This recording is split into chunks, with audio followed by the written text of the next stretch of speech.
What's good, beautiful people? You guys are locked in on football 24/7. He's John McMullen, and I am Tone DeShields the second. Give you guys your daily training camp coverage, and it is the beginning of joint practices between the Philadelphia Eagles and the Cleveland Browns. Before we get too deep into the content, I need you guys to do us a favor. I need you to smash that like button. I need you guys to make sure you're staying engaged in the live chat, and most importantly, make sure you guys subscribe to the JAKIB Sports YouTube channel, and also make sure you guys turn on the notification bell. Remember, the notification bell, make sure you guys are fully aware of whenever JAKIB Sports goes live. Whenever you want to see Birds 365, Sports Take, the National Football Show, you don't want to miss a beat. So make sure you turn on that notification bell. And also, if you want more from John McMullen, Joe Santoliquito, or Paul Domowitch, the Hall of Fame voter, make sure you guys go into jakibsports.com. That's JAKIB sports.com. Those guys give you plenty of content to consume in written format, and it's pretty dope. So make sure you guys go check those guys out. So, John, man, today was getting chippy in training camp. You know, the first joint practice. I have to ask you, my man, how intense do these things get? I know you have plenty of experience, getting out there. They usually get pretty chippy when compared, especially when you've been going against your own guys for as long as the Eagles have. So when you see another color, usually getting a few bites. By all the reports from out there, there wasn't any actual bites, or a couple little shoving matches. One with the new guy, Ugi Amadi. I think Really? Devin Allen got into it a little bit. But not much, no fisticuffs. So, Fletcher Cox after practice had mentioned that the two leadership councils got together from both teams and said, we're not here to fight, we're here to practice. So for the most part, it seems like everybody stayed pretty professional. Yeah, well, I mean, things can get really competitive out there. These joint practices, I know things get chippy in live action games, but when things are a little bit slower in these practices, you hear a lot of the chatter, especially when the crowd isn't there.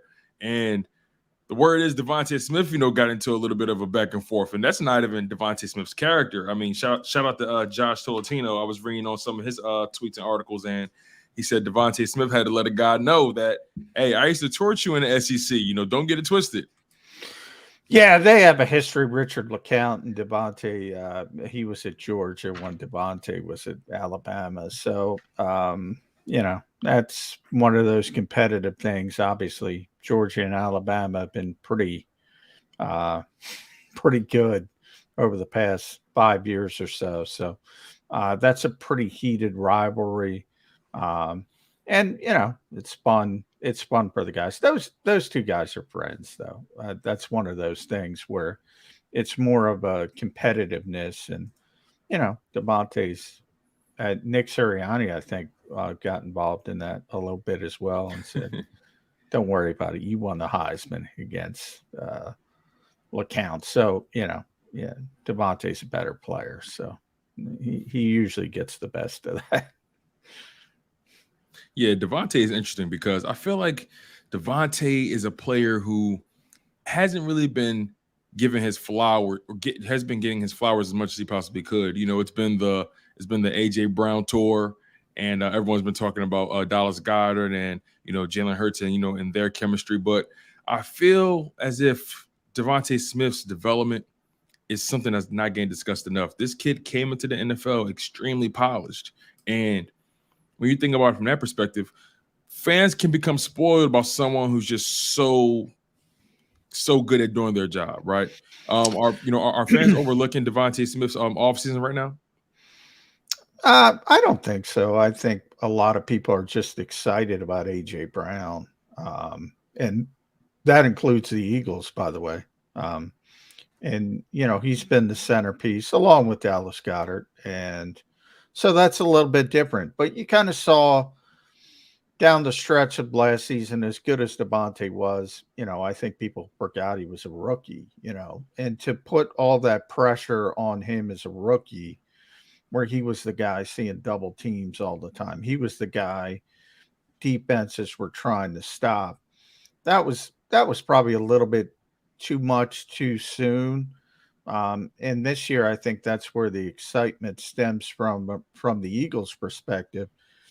You know, you got to pay attention to AJ Brown now. So all of a sudden, if Devonta Smith is going against the second cornerback instead of the first cornerback, that's a big difference.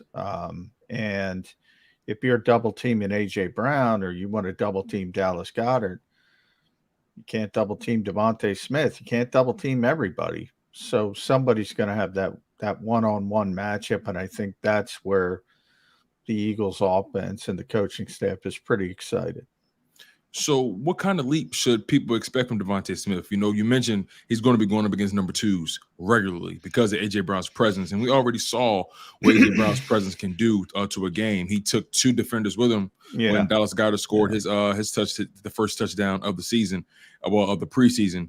You know, what sort of leap should fans or, you know, should media members even expect from Devonta Smith? You know, again, he came into the game with such a repertoire of skills and fundamentals. Where do you see his game improving? Impactful plays. I think they're going to be, you know, more. If you're looking for just volume, you might be a little bit disappointed because, you know, instead of being the number one option, he's probably going to be the number three option. So, you know, he's going to have a chance to make more impactful plays. But like I said, the Eagles are pretty consistent. Don't turn the football over, explosive plays. That's what they're worried about. They want to win those two categories every week. Turnovers, explosive plays. You know, if he gives you 4 catches and 2 explosive plays instead of 7 catches and 1, you'd want the former. And I think that's the goal for the Eagles. Look, everybody can't have 1,000 yards. So if AJ is getting 1,000 yards, if Dallas is getting 1,000 yards, Devontae's not getting 1,000 yards. So it's kind of what are your expectations? I think he's going to have more impactful plays but less traffic because the traffic 1A and 1B is going to be AJ Brown and Dallas Goedert. So what type of positions do you anticipate them putting him in, right? Do you see them using him as more as a deep threat on corner routes, on out routes? How do you see them using Devonta Smith? How do you see them using Devonta Smith alongside AJ Brown? I think more deep routes than he had last year. He's not going to be the chain mover guy. That's going to be one of the things they've been working on pretty consistently throughout camp is that quick sort of 10-yard out to AJ Brown. They do it consistently. So you can see on 3rd and 7, it's what coaches always say. You got to be able to convert 3rd and 7. That's going to be AJ Brown, right? That's going to be the first option.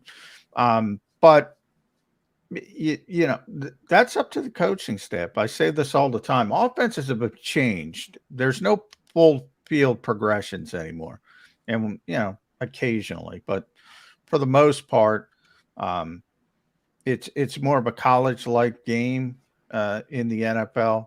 They try to make it, as, you know, a coach told me, it's easier to teach concepts than plays because you don't have the time, the preparation, the two-a-days that you used to have in the old days when it was Joe Montana looking at full field progressions with Bill Walsh. That doesn't exist anymore. So it's up to the coaching staff. It's up to Nick Sirianni. It's up to Shane Steichen to have the discipline to make sure not only Devonta Smith, but also Quez Watkins. You can't just always say, all right, Dallas is my first progression, AJ's my second, right? Or vice versa. You have to sort of have trend busters in there. Say, okay, we're going to Devonta. He's the first progression on this play. But that, and I've said this probably 10 times in the off season here on a Birds 365. That's not Jalen Hurts. That's the coaching staff. They have to be the disciplined one. Jalen Hurts is going to do what he's told as the quarterback. If you call AJ in Dallas, AJ in Dallas, AJ in Dallas, AJ in Dallas, he's going to keep throwing it to him because that's what he's instructed to do. They have to be the disciplined ones. So would you put more pressure on his coaching staff than the actual quarterback? Well, in that type of in that category, yes. It's not Jalen's job. This is not, that's where I think a lot of fans don't understand. It's not, AJ's not open, Dallas isn't open, and you go full field from right to left. Doesn't exist. Doesn't exist in this offense for the most part. Once every 7-8 throws, maybe. They might do something like that. It's going to be high-low read, and it's going to be maybe a dump off to the back or tight end. Occasional third progression. So that's up to the coaching staff to make sure they're disciplined to get everybody involved, especially Devonta Smith, because Devonta's really, really talented. So the last thing you want is to forget about Devonta Smith. And I don't think they will, but I think people need to understand it's not Jalen Hurts' fault if the traffic isn't where you want it for Devonta Smith. Is the hype around this team justified? Because, you laid it all out, right? They have all the tools, especially on offense, they need to succeed for the most part. There's no such thing as a perfect offense or a perfect defense. You're never going to actually have everything you need to succeed. There's going to be moments where people have to play above their pay grade. There's going to be moments where coaches are going to have to coach above their pay grade and have those moments of greatness. But again, having all the tools they need to essentially succeed and be competitive, is the hype around this team justified, or is it pretty much just off-season jargon? What is the hype? Define the hype. Are they a playoff team? Yes, they should be. Are they a Super Bowl contender? If you think that, the hype is probably a little bit too much. So it kind of depends on the individual. But they should be in the conversation to win this division, in the conversation to make the playoffs. And if they don't win the division, it should be labeled a disappointment. If they don't make the playoffs, on top of that, it should be a massive disappointment. But if you're expecting Super Bowl, you're probably jumping ahead a few steps. Still some work to do before that. Okay, so obviously winning a Super Bowl is the ultimate overachievement for this Philadelphia Eagles team. But this may sound like an oxymoron, but what's the most realistic overachievement for this team? We know winning the division should be the floor. Making the playoffs obviously should be the floor. But in your eyes, what would you say, okay, this team overachieved outside of a Super Bowl? Is that a playoff win? Is that making it to the conference championship? What is that for you? That's realistic or attainable? Well, I mean, if you get in the playoffs, the Super Bowl's realistic. I mean, if you look at Cincinnati last year, playing the longest season in NFL history, they beat the number 1 seed on the road. They ultimately go to the Super Bowl. Once you get in the dance, that was Andy Reid's philosophy. Look, it might be an injury, One of the reasons Super Bowl 52 was so astonishing was the fact that the Eagles lost Carson Wentz, and everybody thought the season was over. And typically it would be if you lose your starting quarterback, who's probably going to be the MVP in that year. So that was sort of lightning in a bottle. Maybe the opposite happens. Maybe somebody else has a key injury and it works out like it's supposed to when you have a key injury. And all of a sudden the Eagles get a break and they get hot at the right time again and they make a run. So once you get in the playoffs, once you punch your ticket, anything's possible. But I think anybody who would say with this particular team entering the season, if they got to the playoffs and won a playoff game and then tapped out, I would consider that a successful season. Okay. Let's move the conversation forward a little bit. I want to talk about Miles Sanders. He was sidelined again with the hamstring injury. And I understand that this team, we talk about it all the time, right? They're being cautious with these players. Even if they have a nick, even if they have a stub toe, even if they have a cough, or if they breathe wrong, they're going to have these guys sitting on the sideline, taking a break. But I personally can't shake this uneasiness around Miles Sanders and just his health. The hamstring is one of those soft tissue ticky-tack injuries that lingers throughout a season, especially if you get I wouldn't call a hamstring ticky-tack, John. Those can be serious, man. I remember Darren Sproles tore his hamstring, and people were saying, why isn't Darren Sproles back? Why isn't Darren Sproles back? And the Eagles are very clandestine. And they said, how is he not back from a hamstring injury? Well, actually, he tore his hamstring. And he ended up missing about 10 weeks or so. Those hamstrings, especially with so-called thoroughbred positions, so skill positions, so running back, wide receiver, cornerback, those are you don't want to mess with those. So that leads further to my point, right? Miles Sanders, should we be concerned? The fact that it's a hamstring, at least. No, because of the dates. It's August 17th, and Okay. the Eagles are being cautious for a reason. They don't have to play till September 11th. So, if they just rest him and he shows up September 11th, I'm fine with it. And he looks fine. He's out there. He's watching practice. Again, I always say that's a good sign, because if it were serious, they wouldn't have him out on the field. So it's pretty evident they're just being cautious with him. I get why people are concerned because of his history, but it's evident that they're just being cautious with him. And they should be, because they're not very deep at running back.